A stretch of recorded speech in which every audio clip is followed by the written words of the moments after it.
Hey guys, welcome back to the channel. Today we're kiting, which is amazing because we haven't been kiting for almost a week now.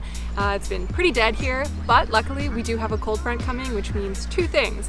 One, we're getting wind, and two, we're getting a thunderstorm later this afternoon. So first we're gonna kite, and then we're gonna talk to you about all the things you need to know when you're kiting before a thunderstorm.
As you can see from our session, kiting before a thunderstorm can be a lot of fun.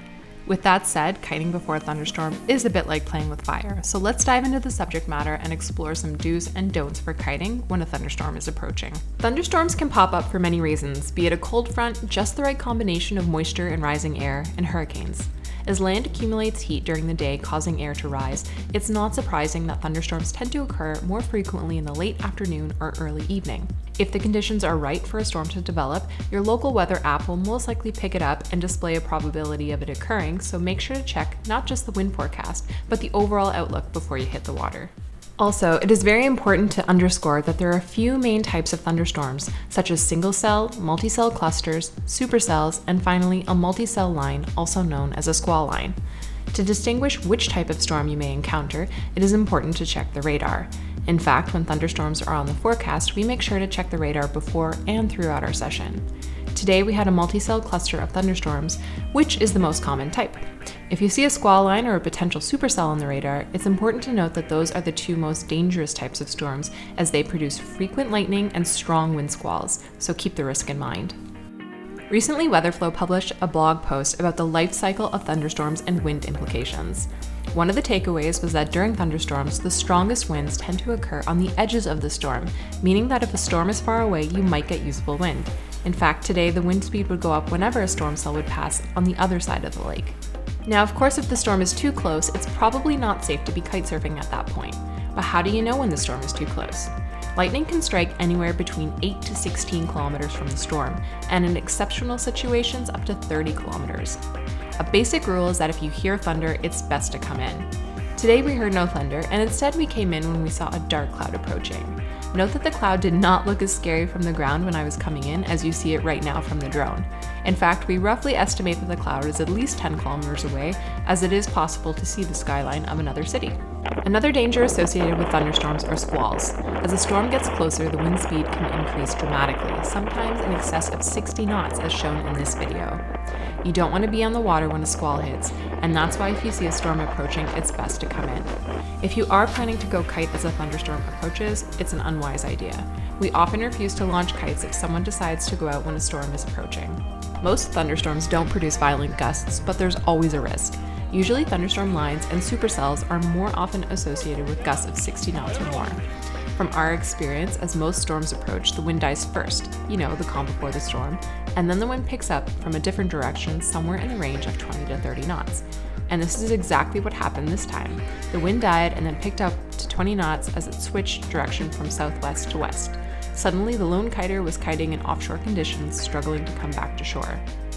This time, the kiter got lucky as no lightning hit him and there was no deadly squall. Still, he had to pay the price for going out during a thunderstorm, as he had to eventually self-rescue and swim back to shore. Alright guys, the thunderstorm is almost here, so we're packing up and calling it. Some people are still kiting, maybe not the best idea, but it is what it is. Alright, thank you so much for watching, and we'll see you next time. Bye!